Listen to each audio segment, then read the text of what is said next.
Ačiū katinėlį už iššūkį, bet turbūt nelabai supratai jo esmės. Esmė nebuvo apsišlapinti veidą. Esmė šio iššūkio yra aukoti pinigėlius. Todėl tu iš savo tos mažytės algelės nuimk keletą popierėlių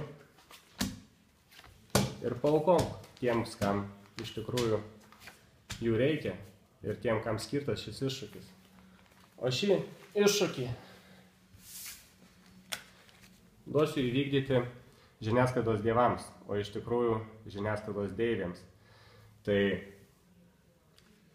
TV3 vadoviai Laurai, Delfi vyr-redaktoriai Monikai bei žmonių vyr-redaktoriai Dainai.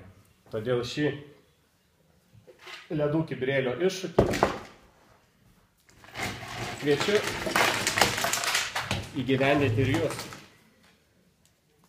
mielosios deivės. Už jūs.